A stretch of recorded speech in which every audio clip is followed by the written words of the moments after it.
कुछ प्रश्न हैं, उसके उत्तर आपके सामने उपस्थित है। पहला प्रश्न विदेह मोक्ष का है। विदेह मुक्त जीव जब शरीर छोड़ देता है तो कहाँ टिकता है? शरीर छोड़ देने के पहले ही वो अपने आप में टिका है और सब समय वो अपने आप में रहेगा। उसके लिए बाहर किसी स्थान की जरूरत नहीं है। कारण कार्य में आधार आधेय संबंध होता है। पृथ्वी कारण है, घट कार्य है। घड़ा कार्य पदार्थ है, पृथ्वी कारण है। इसलिए पृथ्वी आधार है और घड़ा आधे है। लेकिन जीव न किसी का कारण है न कार्य है, इसलिए न आधार है न आधेय है, वो निराधार है। विदेह मुक्त होने पर जीव कहाँ रहता है? विदेह होने के पहले सदेह में ही वो अपने आप में रहता है और सब समय अपने आप में रहता है।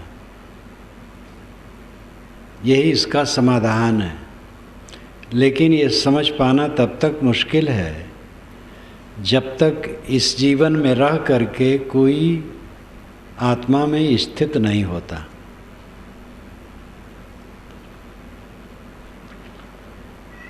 कहीं बाहर नहीं ठहरना है जीव को। मोक्ष के विषय में विभिन्न कल्पनाएं हैं। एक कल्पना है सालोक्य मुक्ति, एक सारूप मुक्ति, एक सायुज्य मुक्ति, एक है कि उसके पास रहने की बात सालोक्य। ईश्वर के लोक में एक लोक है, ईश्वर वहाँ रहता है, उसके लोक में जाके रहे। और सामीप्य है दूसरा कि लोक ही में न रहे कि उसके नगर और लोक में रहे, बल्कि उसके निकट रहे, सामीप्य हो। सालोक्य सामीप्य।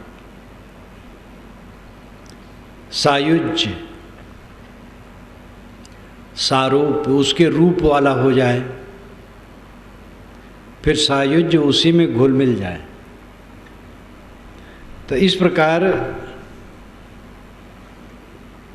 ये अनेक प्रकार की धारणाएं हैं। ये तो सब धारणाएं बचकानी हैं। लोको कहीं नहीं है, कहीं ईश्वर नहीं बैठा है जिसका कोई रूप हो और वहाँ कोई जाके पहुँच जाए। मोक्ष है छूट जाना। देह में रहते रहते सब आसक्ति मिट जाए और अपने आप में मस्त हो जाए, आत्मलीन। सदैव आत्माराम, आत्मा में निष्ठा। सब कुछ आत्मा के लिए हम चाहते हैं और करते हैं। तो आत्मा ही को समझने की जरूरत है। आत्मा स्वसत्ता, अपने आप में जो तृप्त है, अपने आप में जो संतुष्ट है, वो मुक्त है। आज ऐसा है, शरीर छूट जाए चाहे शरीर रहे, सब समय वो अपने आप में तृप्त है। इसकी इतनी ही परिभाषा होगी और कहीं लोकांतर में रहने बसने की बात नहीं। जीवन मुक्त के लिए काम करना है, विदेह मुक्त के लिए कुछ नहीं करना है। जीते जीते ऐसी स्थिति बनाओ, सब कामनाएं छूट जाएं, सारा अहंकार छूट जाए, अपना मन आत्मा में लीन रहे, सदैव आत्म तृप्त रहे, आत्म संतुष्ट रहे। ये खास काम है, ये करना चाहिए। मरने के बाद चिंता करने की जरूरत नहीं कि कहाँ रहेगा। आत्मा क्या है? आत्मा का शाब्दिक अर्थ होता है स्वयं। ये आत्मी लोग हैं, मेरे लोग हैं। तो आत्मा नाम खुद चेतन है, जड़ नहीं है। जो सोचता है, बोलता है, पूछता है, कहता है, वो जड़ नहीं है, चेतन है।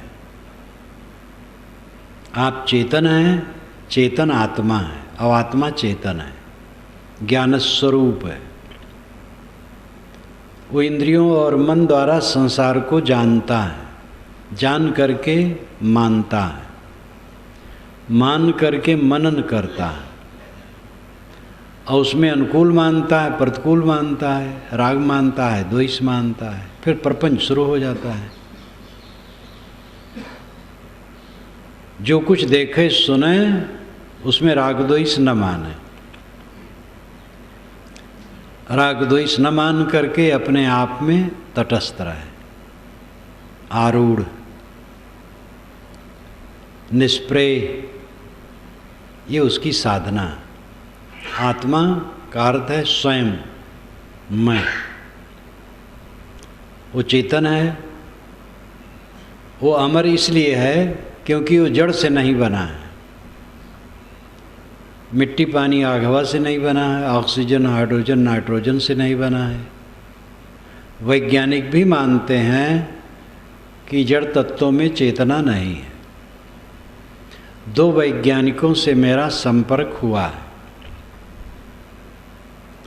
एक बिहार के थे, वे देहरादून में सेवारत थे, जा रहे थे। फैजाबाद में हमारा रिजर्वेशन था।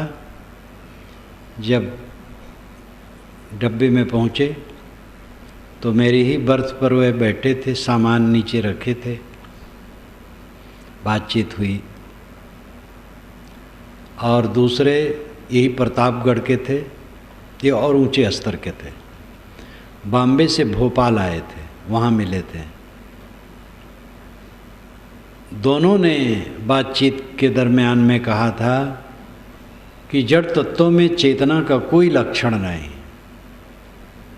तो मैंने कहा चेतना एक गुण है, गुण द्रव्य में रहता है। किस द्रव्य का एक गुण है? कहीं हम लोग नहीं समझ पाते। तो मैंने कहा था आप सणसे से सब कुछ पकड़ते हैं तो जीव को भी सणसे से पकड़ना चाहते हैं, और आप स्वयं हैं। दोनों भिन्न देश काल में मिले थे, लेकिन दोनों का उत्तर था कि हम लोगों को चाहिए आप जैसे लोगों के पास कुछ दिन रहना। तो आत्मा चेतन है, वो प्रकृति से सर्वथा विलक्षण है। सर्वथा विलक्षण होने से स्वतंत्र है। जो स्वतंत्र है वो नित्य है, अविनाशी है, अजन्मा है। आप आत्मा हैं, चेतन हैं, अजन्मा हैं, मरेंगे भी नहीं, नित्य हैं, और उसका प्रमाण इस जीवन में है। विज्ञान मानता है 7 वर्ष में शरीर के सारे कण बदल जाते हैं। अगर जड़ कणों का ये आत्मा संव्यूहन होता, संगठन होता, तो 7 वर्ष के बाद कुछ याद न रहता। लेकिन 90 वर्ष का आदमी 80 वर्ष पुरानी बातें याद करता है। तो संकल्पों का, स्मरणों का धारक चेतन आत्मा विलक्षण है, नित्य है, अजर अमर है। आत्मा का सहज अर्थ है स्वयं, और वो स्वयं मैं हूँ, आप हैं, वो चेतन है। चेतन जड़ से विलक्षण होने से नित्य है, शाश्वत है, स्वभाव उसका निर्मल है। क्योंकि काम वासना जब आती है तो आदमी क्षुब्ध हो जाता है, सुखी नहीं रहता है, विचलित हो जाता है, और उसके परिणाम में अगर पहुंच जाता है तो और दुखी होता है और वासना बढ़ती है। क्रोध आता है तो क्रोध में दुखी हो जाता है, उसका परिणाम और दुख देता है। ऐसे लोभ मोह कोई विकार आता है। जीव का अगर ये सब स्वभाव होता तो दुखद न होता। कोई पदार्थ का स्वभाव उसके लिए विपरीत नहीं होता है। आग को आग जलाती नहीं, दूसरी वस्तु को जलाती है। आत्मा का स्वभाव निर्मल है। काम में थोड़े समय में आदमी विह्वल हो जाता, मलिन हो जाता है, अस्त व्यस्त हो जाता है, उसमें जीवन भर कहाँ रह पाएगा। लेकिन निष्काम में जीवन भर रहेगा आराम से। क्रोध में थोड़े समय के लिए रहता है, नरक हो जाता है, जीवन भर कैसे रहेगा। लेकिन निष्क्रोधता में जीवन भर रहेगा। आपका स्वभाव निर्मल है। ये तो विकार एक प्रक्षिप्त है, बाहर से आयातित है, आया है। तटस्थ होकर के इसको हटा दो और अपने स्वभाव में रहो, आत्मा में रहो।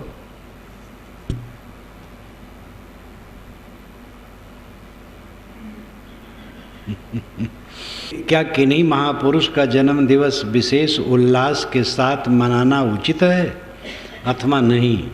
यदि वह महापुरुष धार्मिक क्षेत्र से संबंध रखते हो, उनकी शिष्य शाखा हो, तो क्या उन महापुरुष को अपना जन्म दिवस मनाने पर ऐतराज होना चाहिए? कृपया सकारात्मक समाधान करें। हमें और डांट दिया गया है कि देखो ऐसे न करना, ठीक से कहना।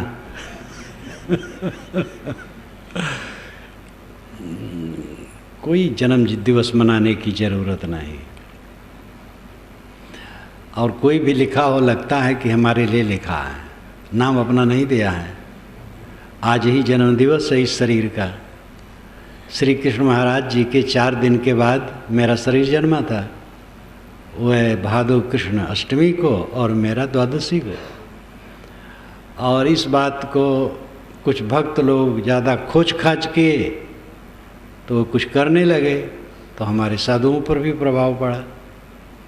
एक ब्रह्मचारी रहे हमारे पास पहले कुछ दिन तो रहे, लेकिन फिर नहीं रह पाते, उम्र भी उनकी हो गई, दिल्ली की तरफ, पंजाब की तरफ रहते हैं। वो एक बार आए, बहुत हट किए कि साहब भंडारा उस दिन हो जाए, हम भेज देंगे पैसा, आ तो नहीं पाएंगे। हमने कहा ये सब बकवास मत करो, बहुत डांटा। वो पीछे पीछे हिन्न बच्चों की तरह करते रहे, तो मैं चुप हो गया। तो फिर वे भेजने लगे, रुपया करने लगे। फिर दूसरे तीसरे भी तैयार हो गए, तो भंडारा करने लगे। उस दिन भंडारा करने लगे तो शाम को बैठक भी करने लगे। तो बैठक में क्या होता था मुझे तो कुछ पता नहीं रहता था। अंत में मैं जाता था तो मैं मृत्यु पर बोलता था। जन्म दिवस के दिन पर मैं मृत्यु पर बोलता था। 3 वर्ष पूर्व की बात है।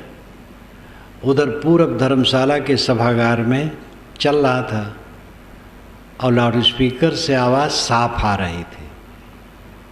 पहली बार मैं उस दिन सुना लोगों के विचार मेरे लिए, तो मुझे लज्जा लगी। ये बड़ाई करना ठीक नहीं, लेकिन किसी से कुछ नहीं कहा। अगले वर्ष मैंने अपने एक साधु से कहा, देवेंद्र से, वो मेरे साथ कलकत्ता गया था। मैंने कहा कि ये जन्म दिवस मनाना ठीक नहीं और मेरे लिए सभा करना ठीक नहीं। और भी एक बात कहा था कि जब मैं सभा में जाऊं कोई उठ के खड़े ना हो।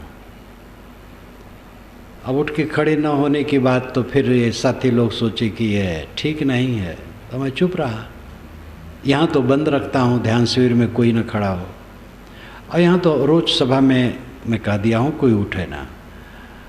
बड़ी सभा होती है या बाहर जाता हूँ तो लोग उठते हैं, मेरा मन तो नहीं चाहता कोई उठे, लेकिन उस पर मैंने हठ नहीं किया। किंतु इस पर मुझे अच्छा नहीं लगा मेरी बड़ाई। तो और साल भी होती रही ये चीज़, लेकिन जब तक कान से न सुनो तब तक वैसा प्रभाव नहीं पड़ता, क्या बोलते हैं क्या बात करते हैं।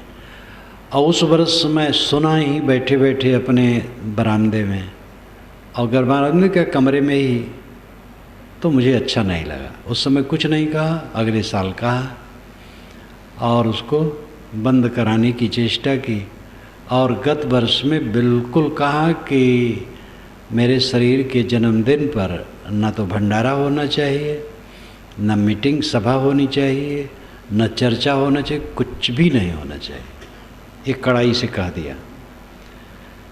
उस समय जो लोग साथी थे उनसे पूछा था, प्रेम प्रकाश से नहीं पूछा था। प्रेम प्रकाश थे, जानता था कि वे इसके विरुद्ध होंगे, वे चाहते थे कि हो, इसलिए उनसे पूछा ही नहीं था। तो अंत में जब बात आई तो कागज़ लेकर के मेरे पास भेजी भी कि अगर श्रद्धालु करते हैं तो इसमें क्यों ऐतराज हो, लेकिन मुझे पसंद नहीं, इसकी कोई ज़रूरत नहीं। हमसे प्रेम है तो प्रेम का मतलब है जो मैं चल पाता हूँ उसमें अगर कुछ अच्छा लगता है उससे इशारा लो। बहुत लिख दिया हूँ, उसको पढ़ो, गुनो, आचरण करो। मेरे नाम रूप की बड़ाई और प्रशंसा और उस दिन भंडारा, ये मैं बिल्कुल ही पसंद नहीं करता हूँ और उसको एकदम रद्द कर दिया हूँ। अब ये सकारात्मक समाधान है कि नकारात्मक, यही रहेगा और दूसरा नहीं।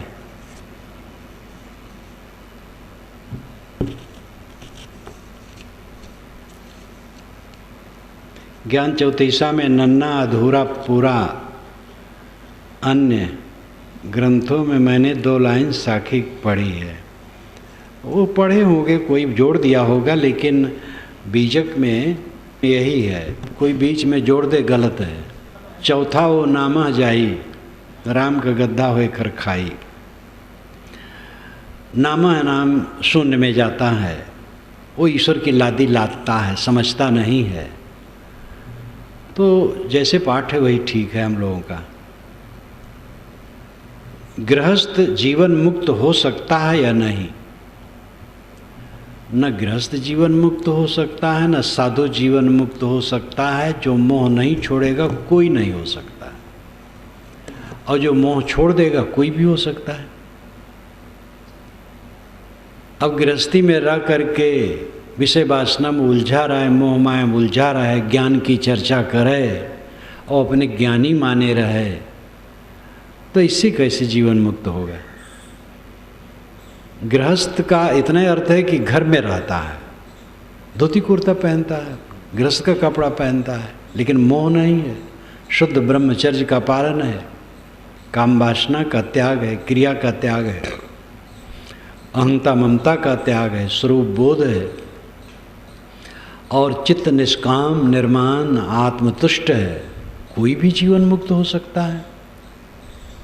साधु के लिए तो अवसर ही है, घर द्वार छोड़ के आता है, पूरा समय है, उसको जीवन मुक्त होना ही चाहिए। लेकिन यहाँ रह करके जो ढील हो जाएगा, कैसे जीवन मुक्त होगा? मैंने शायद कल कहा था कि कुछ साधु उत्साह अपना घटा देते हैं, जो सद्गुण थोड़ा है उसी में रुक जाते हैं। घर छोड़ के आए तो यहाँ कोई मोटे दुर्गुण की बात ही नहीं है। इस सामान्य सद्गुण में ही अपने को संतुष्ट मान लेते हैं, और विरह, लगन, साधना, वैराग की तीव्रता ये नहीं करते हैं, तो उनके अंदर की समस्त आसक्ति नहीं मिटेगी। सच्ची समझ संशय रहित पारख निजे दुर्गुण रहे। श्री विशाल साहेब ने भयान में कहा है, सच्ची समझ, समझ सच्ची, पारख निजे, निस्वरूप का बोध है, संशय रहित चित्त है, लेकिन दुर्गुण रहे, अपने में दुर्गुण रहता है। समझ तो सच्ची हो गई, संशय रहित बोध हो गया, लेकिन पुराने संस्कारों के जो दोष हैं वो अभी काटे नहीं गए हैं पूरे, तो वो काटना पड़ेगा, तब कल्याण होगा। समझ तो थोड़े में हो जाती है, विनम्रतापूर्वक सत्संग किया, अध्ययन मनन किया, चिंतन किया, समझ हो जाती है। लेकिन कूड़ा कचरा जो जमा है अनादिकाल का, वो साधना करके कटेगा, तब कल्याण होगा। इसलिए गृहस्थ विरक्त किसी के लिए मर्यादा नहीं है जीवन मुक्ति की। जीवन मुक्ति वो प्राप्त करेगा जिसे अपने स्वरूप का ठीक ज्ञान हो जाए कि देह से आत्मा अतीत, शुद्ध बुद्ध निर्मल है, वो मैं हूँ, और इसे कुछ पाना नहीं। याज्ञवल्क्य ने बृहदारण्यक उपनिषद में कहा है, अय मैत्री, जो अपने से ब्रह्म को अलग मानता है उसका ब्रह्मत्व नष्ट हो जाता है, उसकी सारी शक्ति क्षीण हो जाती है। यो अन्यम देवा उपासते, जो अलग देवता की उपासना करते हैं, अन्यो असा अन्यो अमस्मीत यथा पुसरेवम सा देवानाम, देवता अलग है मैं अलग हूँ, तो देवताओं का पशु है वो, और उसे स्थिति नहीं मिल सकती। इतने काल के पुराने ऋषियों ने कितना साफ कहा है, आपका ब्रह्मत्व, आपका शिवत्व, आपका देवत्व आप में है। जो अपने स्वरूप को ठीक से समझ लेगा, सारा मोह छोड़ देगा, सारी आसक्ति छोड़ देगा, वो जीवन मुक्त कहीं भी कोई भी हो जाएगा। गृहस्थ हो, विरक्त हो, स्त्री हो, पुरुष हो, कोई भी हो, आसक्ति छोड़ने, बोध होने और आसक्ति छोड़ने की जरूरत है। संसार में पारस हंस नाभि कस्तूरी है, या संतों का लिया आधार। पारस तो काल्पनिक है, पारस पत्थर कहीं नहीं। हंस पक्षी होता है, सुनता हूँ, सफ़ेद मानसरोवर में रहता है। हंस हो सकता है, पक्षी हो, लेकिन दूध और पानी अलग करता है कि नहीं ये पता नहीं। कहावत है कि दूध पानी एक में मिला के रख दो तो हंस चोंच मारेगा, पानी ले लेगा, दूध छोड़ देगा। ऐसा भी हो सकता है कि उसके चोंच में खटास हो और उसमें मारे वो पानी छेना, दूध छेना बन जाए और खा ले, वो पानी छोड़ दे। जैसे ऊँट के मुख में वो कांटा चरता है, बबूल, बैर, जब वो मुँह से पकड़ता है तो उसके भाप से वो कांटा कोमल हो जाता है तुरंत। ऐसे खटास हो तो हो सकता है, इसका मुझे अनुभव नहीं। हंस पक्षी हो सकता है, नाभि कस्तूरी ये तो होता है। कुछ प्रकार के मृग होते हैं जिनकी नाभि में कस्तूरी होती है, बहुत तीव्र सुगंधी होती है, ये होता है।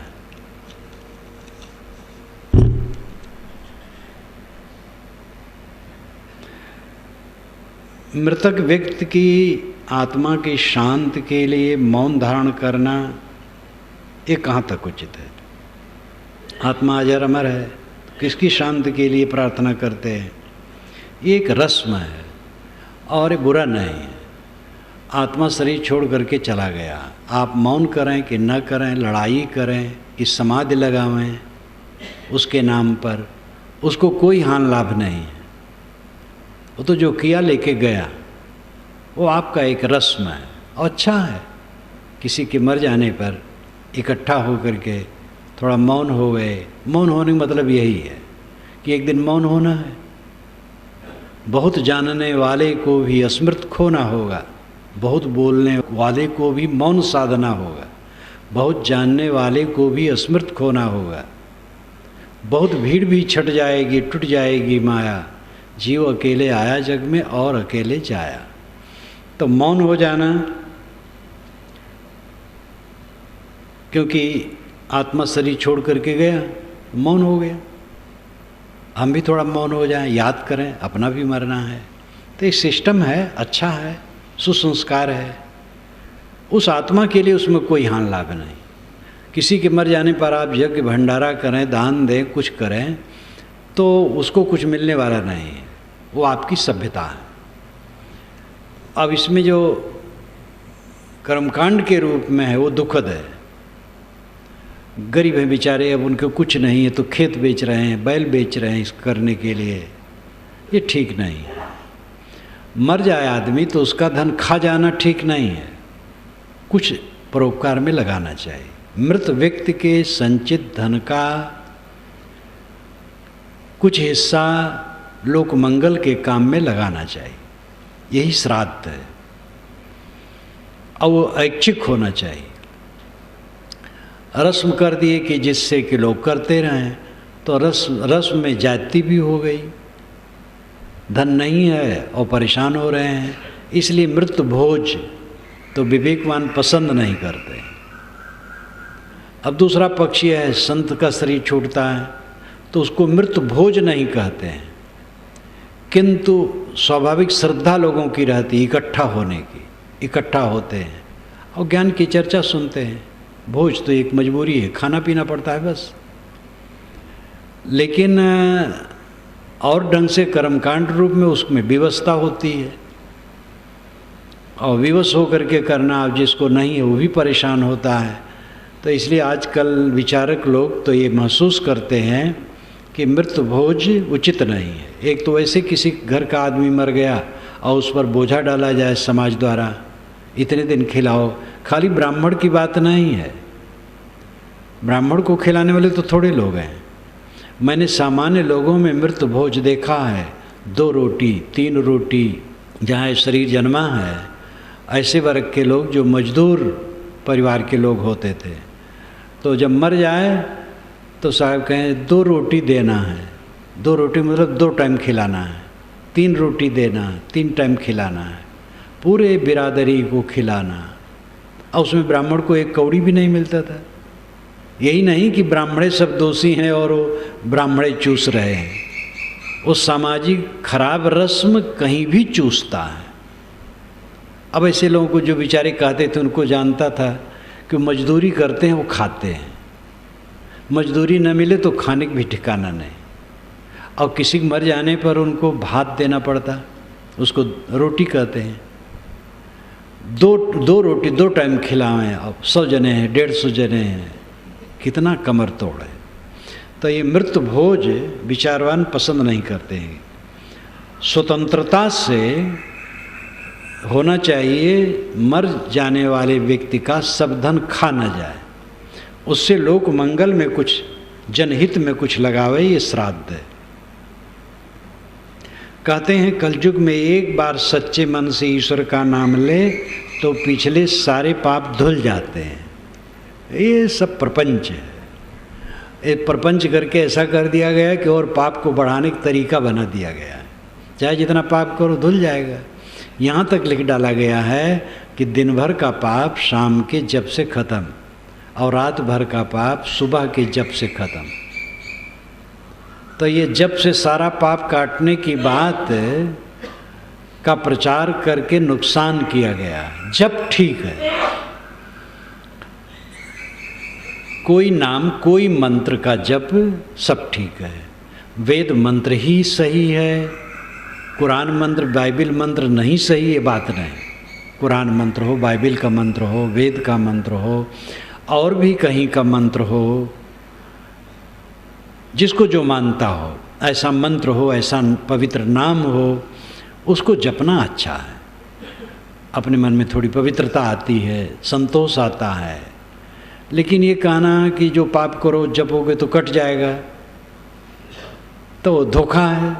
फिर उसी बहाने तो और पाप लोग करना शुरू कर देंगे।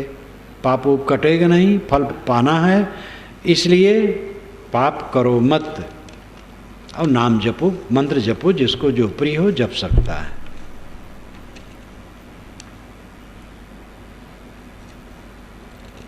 एक सज्जन कहते हैं मैं घर में आधा घंटा एक आसन से बैठ के पाठ करता हूँ, लेकिन यहाँ पर 10 बार आधा घंटा में पैर बदलना पड़ता है। इसका कारण क्या है? अब इसका कारण वही जाने, हम क्या जाने। आत्मा अनेक है और ये भी कहा जाता है कि आत्मा ही परमात्मा है। हम ये पढ़ते सुनते आए हैं कि ईश्वर एक है, तो आत्मा के अनेक होने से ईश्वर भी अनेक होना चाहिए। कृपा करके शंका समाधान करें। बढ़िया प्रश्न है। आत्मा ही परमात्मा है। कबीर साहब की तो घोषणा आई है, उपनिषदें जोर दे के यही कहती है। अभी मैंने याज्ञवल्क्य का प्रमाण दिया। याज्ञवल्क्य ने तो यहाँ तक कहा है बृहदारण्यक उपनिषद में कि जो देवताओं की उपासना करता है वो देवताओं का पशु है। एक एक आदमी की सेवा कई जानवर करते हैं। पहले जानवर ही धन रहा, पशु ही धन रहा। एक परिवार है, 10 लोग उसमें हैं और 1000 गायें हैं। तो एक एक व्यक्ति की सेवा मानो बहुत पशु करते हैं, और एक पशु हाथ से निकल जाए तो आदमी को दुख होगा। इसी प्रकार एक एक देवता का अनेक अनेक मनुष्य भजन पूजन करते हैं, उनकी सेवा करते हैं। एक भी आदमी ये समझ ले कि मैं ब्रह्म हूँ तो देवताओं को पसंद नहीं होगा। ये मजाक किया है याज्ञवल्क्य ने देव पूजने वालों का कि ये देवता तुम्हें जानवर बनाए रखना चाहते हैं, जानवर मत बनो, पशु रहे हो। उन्होंने कहा पशु ही के समान तुम हो गए हो। यो अन्य अन्याम देवताम उपासते, यो अन्यो असो अन्यो अहमस्मीत। देवता अलग है, मैं अलग हूँ, ये जो मानता है न साबित, वो नहीं जानता है। यथा पशुरेव, केवल पशु है वो, आत्मा ही परमात्मा है।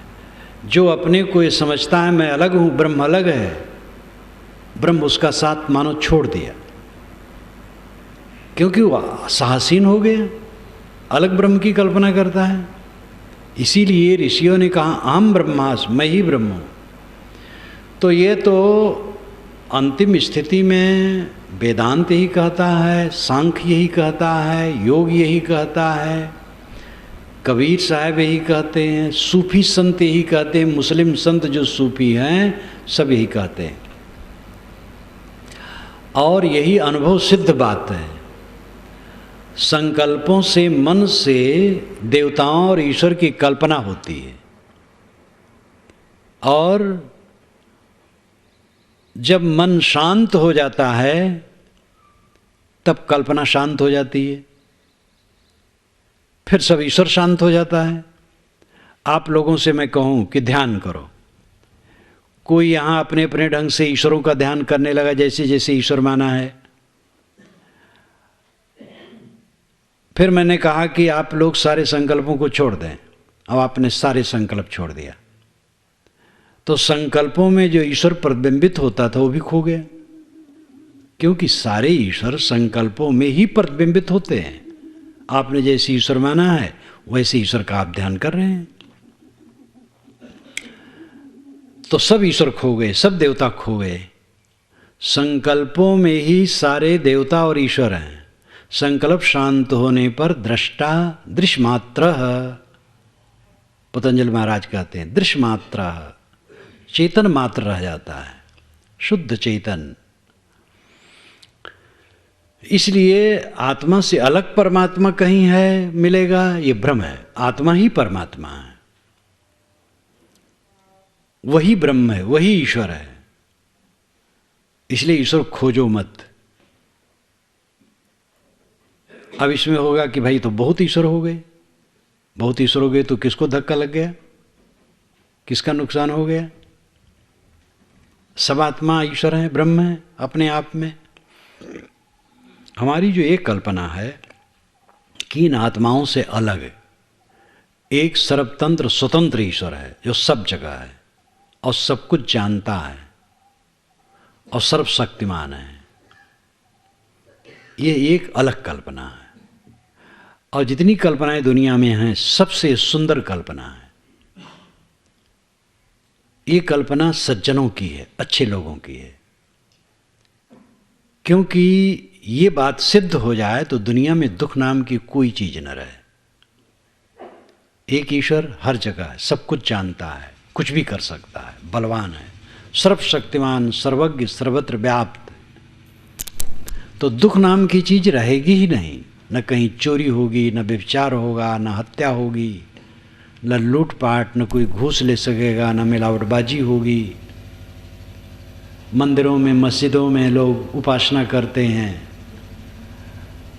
और आतंकवादी आकर के भून के चले जाते हैं। अभी बंबई में उड़ा दिया गया निरपराध लोगों को। ये सब नहीं होगा, क्योंकि वहाँ है और कुल जानता है और रोक सकता है, और रोक देगा। भूचाल नहीं आएगी, सूरत पानी से डूबेगा नहीं। और यहाँ सूखा नहीं पड़ा रहेगा, क्योंकि हर जगह है, वो जानता है, सब व्यवस्था ठीक रखेगा। इसलिए ऐसे ईश्वर की जो कल्पना है ये बड़ी शुभ कल्पना है। दुर्भाग्य है कि ऐसा चरितार्थ नहीं होता है, एक कल्पना ही कल्पना है। तथ्य क्या है? विश्वव्यापी नियम है, नियम के तहत सब होता है। नियमों को पहचानो, नियमों से चलो, नियम ही ईश्वर है। प्लेटो ने भी इसको कहा है, यूनान के अनेक दार्शनिकों ने इसको सोचा है।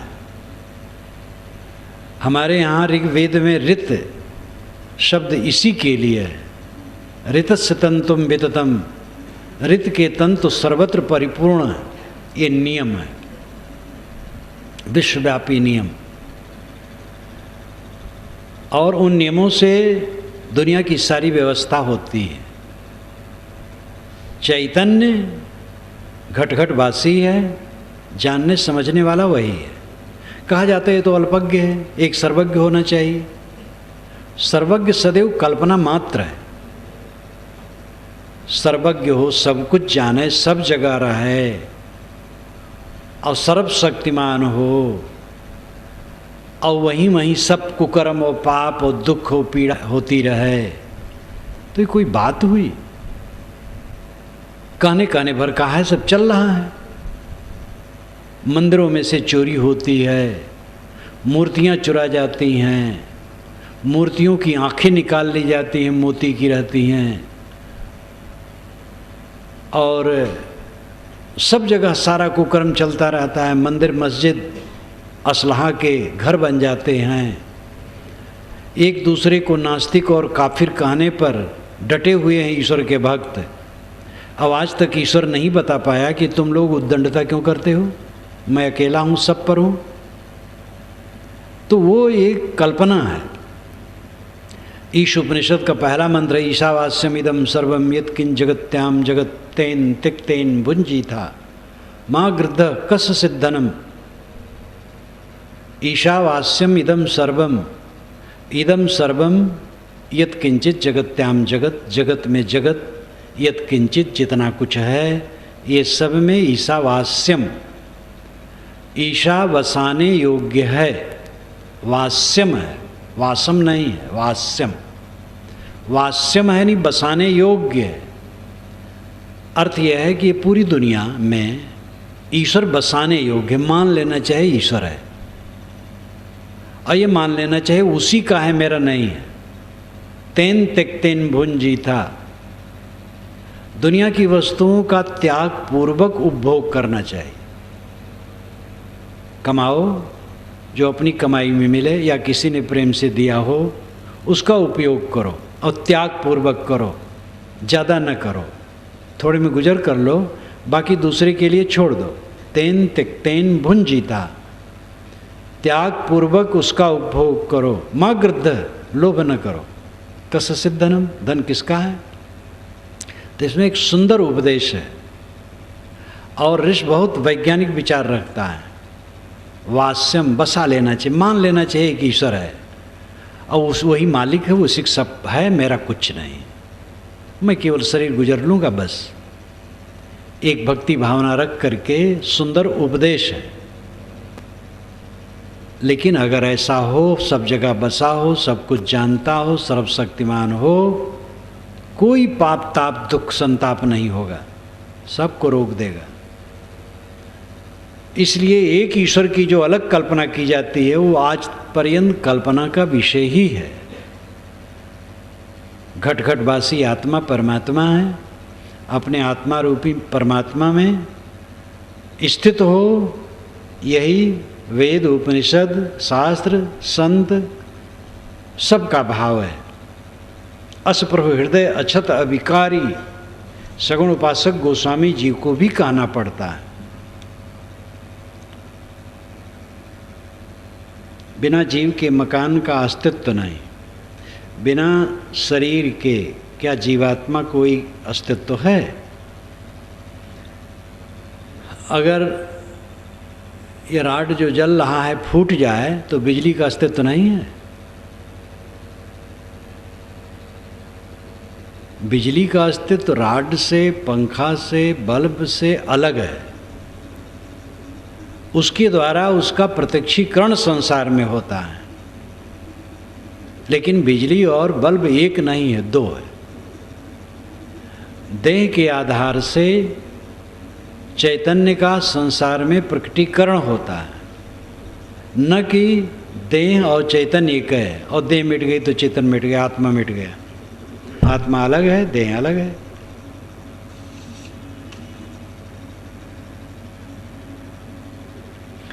अपने नित्य होने वाले व्यवहार को सद्गुरु के सामने स्वीकार करके और सुधारने की चेष्टा करना, ये मुझे अच्छा लगता है। लेकिन क्या ऐसा करना ठीक है?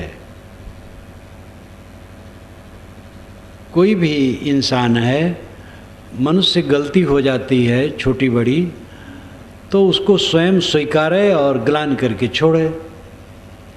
कोई ऐसी गलती जो छूट नहीं रही है तो अपने बड़े के सामने स्वीकार करके छोड़ने में सरलता रहती है। गुरु हैं, माता हैं, पिता हैं, बड़े भाई हैं, कोई बुजुर्ग है, समझदार है, पूज्य है, उसके सामने जो गंभीर है उसके सामने रख करके अपने दोषों को छोड़ने की प्रतिज्ञा की जाए तो अच्छा है। और तनिक तनिक बात में त्रुटि हुई तो हर समय गुरु से क्षमा मांगते रहो, अपने बड़ों से क्षमा मांगते रहो, उसको कोई मतलब नहीं। समझो, सुधारो अपने अंदर में। बारंबार इसको प्रकट करने की आवश्यकता नहीं। दीनता, नम्रता, विनम्रता में क्या अंतर है? एक ही बात है, अपने को झुका देना, अहंकार छोड़ देना। स्वाभिमान, अभिमान, अहंकार में क्या अंतर है? स्वाभिमान में यह है कि अगर हम गलत करेंगे तो लोग हमें क्या कहेंगे, इसलिए गलत से बचना है और अच्छे रास्ते पर रहना है। स्वाभिमानी आदमी ये नहीं चाहता है कि कोई उसकी त्रुटि कहे, क्योंकि वो त्रुटि करना नहीं चाहता है। त्रुटि आए ही ना, एक स्वाभिमान होता है कि हमसे गलती न हो, हमें कोई उंगली दिखाने वाला न हो। इस प्रकार अपने आन बान से रहना, अपने पवित्र आचरण से रहना, सदैव अपने सम्मान की रक्षा रखना, अपनी इज्जत की रक्षा रखना कि हमसे गलती न हो, नहीं तो लोग क्या कहेंगे। ये स्वाभिमान ठीक है। इससे ऊंचा है गलती करे ना। अरे चिंता ही छोड़ दे, लोग मुझे क्या कहते हैं, चाहे जो कहें, कोई हर्ज नहीं है। गाली दें हमें, कोई हर्ज नहीं है। ये बहुत ऊंची स्थिति है। सारा अहंकार ममकार मर जाता है तो वैसी स्थिति आती है। लेकिन सामान्य व्यक्ति के लिए अच्छा है कि वह ये नहीं चाहता है कि लोग मुझे बुरा कह सकें और सावधान रहता है, स्वाभिमानी है, गलत काम नहीं करता है। उसका स्वाभिमान उसे गलती से बचाता है, ये अच्छा है।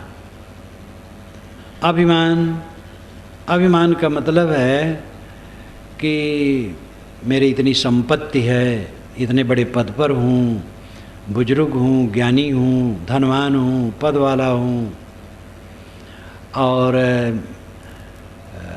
मेरे लिए लोग ध्यान रखें, मेरी इज्जत करें। इस प्रकार भाव रखना अभिमान है। अहंकार या घमंड, मेरे समान कौन है, रगड़ दूं मैं लोगों को, ये और पारा चढ़ गया, बस अहंकार है, घमंड है। अभिमान जब और बढ़ जाता तो ही घमंड हो जाता है। सामान्य साधक एवं उच्चतम साधक स्वाभिमान हो या होना चाहिए या नहीं? सामान्य साधक एवं उच्चतम साधक स्वाभिमान होना चाहिए या नहीं? ये तो ख्याल रखना अच्छा है कि हमें कोई गलत न कह सके, ऐसा बर्ताव करूं, ऐसा आचरण करूं, कोई उंगली न दिखा सके, ये सावधानी बहुत अच्छा है। साधक हो, गृहस्थ हो, विरक्त हो, स्त्री हो, पुरुष हो, ये ध्यान रखे कि कोई मुझे उंगली न दिखा सके, ऐसे रहनी से रहूं। ये स्वाभिमान अच्छा है। साधना करते करते ऊंचे चढ़ जाएगा तो ये सोचना ही छोड़ देगा मुझे लोग क्या कहते हैं, वो अपनी दशा में रहेगा। लोग कहें उसको गाली गुप्ता बक कहें, भ्रष्ट कहें, तो वो भी उसको कुछ परवाह नहीं। वो गुणातीत अवस्था, उच्चतम अवस्था वही है। लेकिन पहले तो ये बहुत अच्छा है कि हमें कोई उंगली न दिखा सके, ये सावधानी रखे। और ऐसा जो स्वाभिमान रखेगा वो गलत कर्मों से अपने को बचा लेगा। इसलिए ऐसा रखना अच्छा है।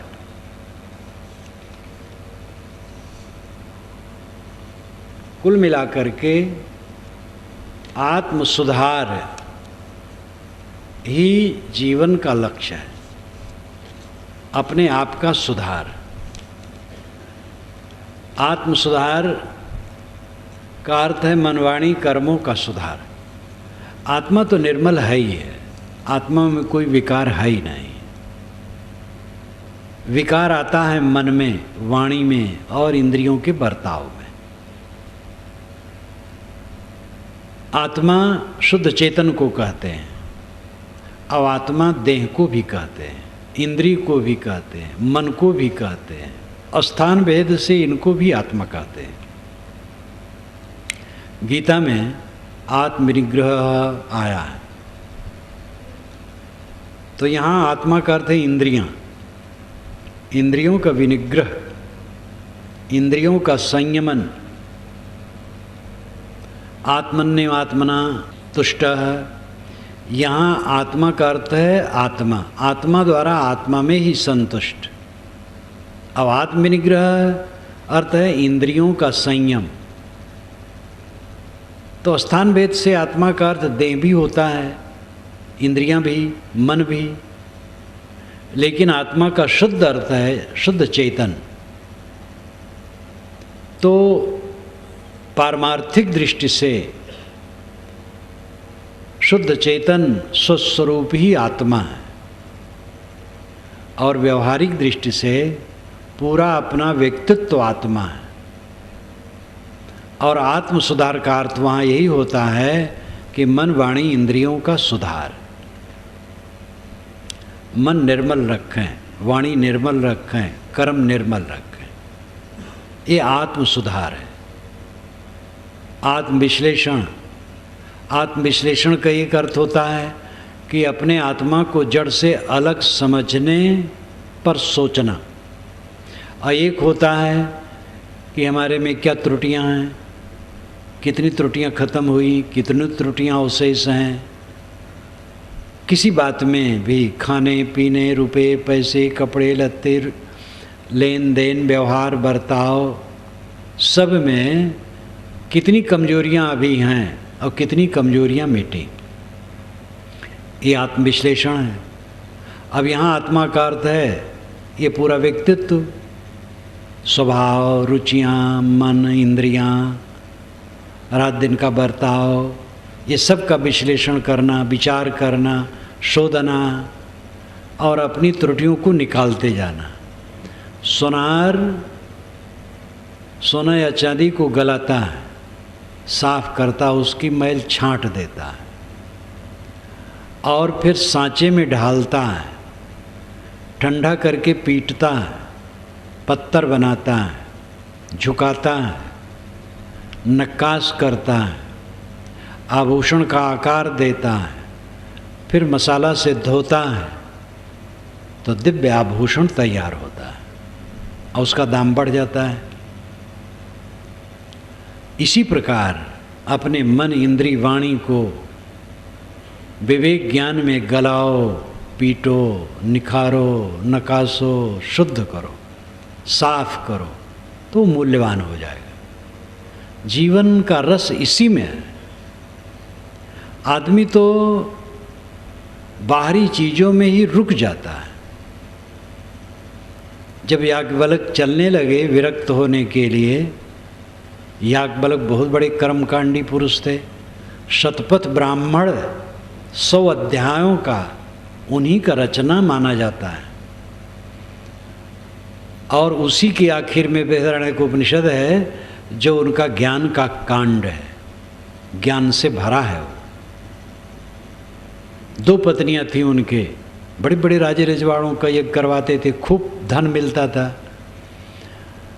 काफ़ी समय बीत गया तो उनको दुख लगा कि मैं इसी संसार में पड़ा पड़ा ज्ञान सबको बांट रहा हूँ और अपना दुनियादारी मुलझाऊँ।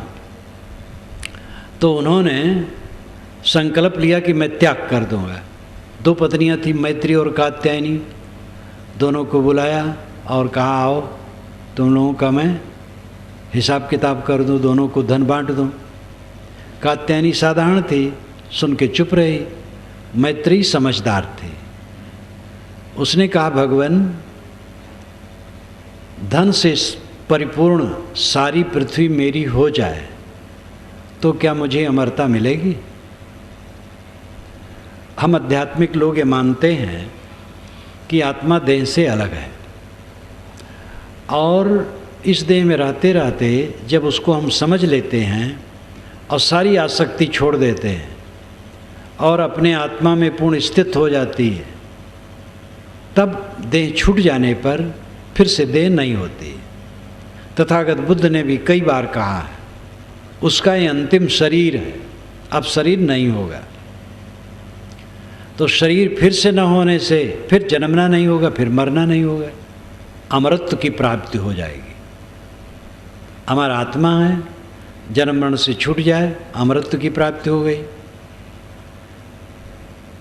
तो उसने कहा क्या भगवान, धन दान से संपन्न पूरी पृथ्वी मेरी हो जाए तो मुझे अमृत मिल जाएगा?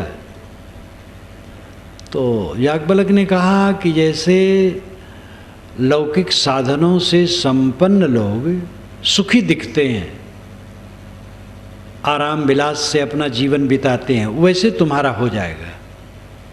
अमृतत्व की प्राप्ति ये धन से नहीं होगी। किसी को आशा नहीं करनी चाहिए कि धन से अमरता की प्राप्ति होगी।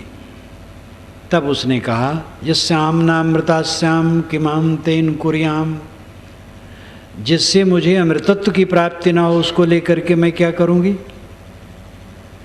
तो आप जिसके लिए जा रहे हैं वो मुझे बताइए। तब याज्ञवल्क्य ने कहा कि मैत्री,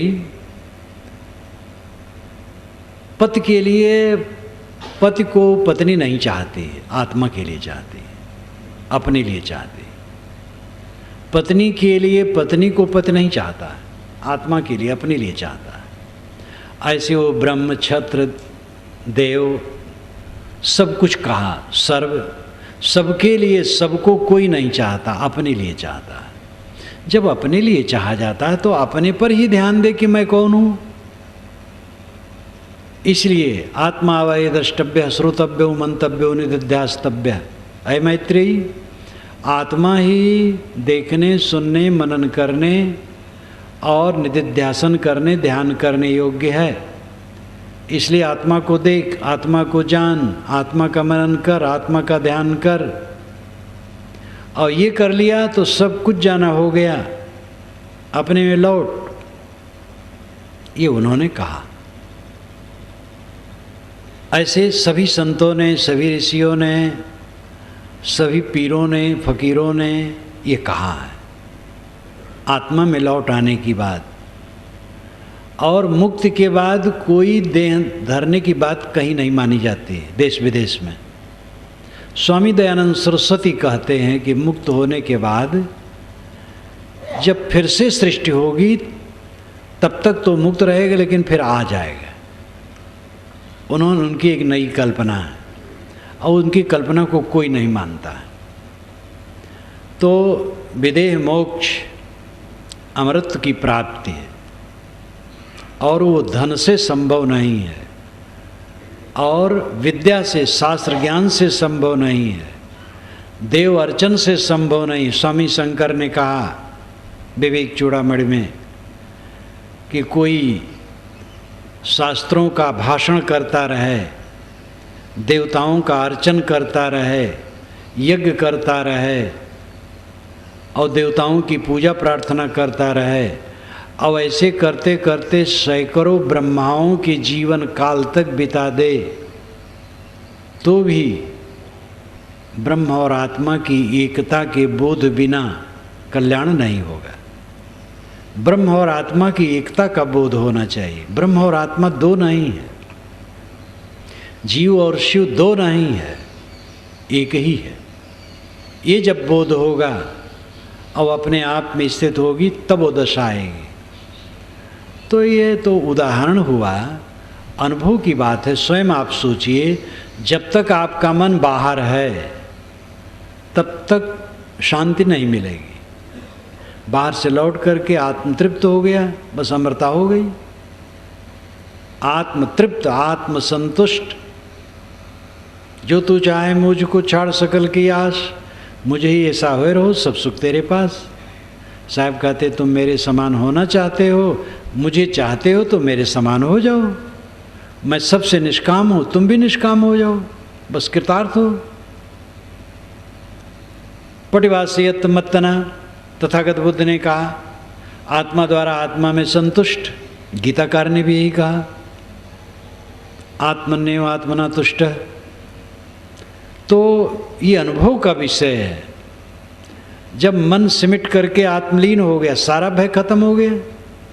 अब ये शरीर कहीं लुढ़क जाए, यात्रा में हो, बिस्तर पर हो, ट्रेन में हो, वायुयान में हो, बस में हो, धक्का में हो, एकांत में हो, लेटे लेटे हो, दौड़ते दौड़ते हो, कहीं भी मिट्टी का लौंदा टूट जाए क्या नुकसान है? वो तो सदैव अपने में तृप्त रहता है। स्वरूप बोध हुआ, स्वरूप स्थित हुई, स्वरूप मग्न हुआ, वो सब समय कृतार्थ है। ये अनुभव का विषय है। साधना करे, जो साधना करेगा उसी को अनुभव होगा। स्वभाव का सुधार, आत्मशोधन, मनवाणी कर्मों की निर्मलता करते करते स्वरूप का परिचय करो, अपने स्वरूप को पहचानो, और स्वरूप के अलावा, आत्मा के अलावा जो कुछ भी पिंड ब्रह्मांड है, सबका मोह छोड़ो और अपने आप में तृप्त संतुष्ट हो जाओ, फिर निर्भय हो जाओ। अमरता की प्राप्ति यही है बस।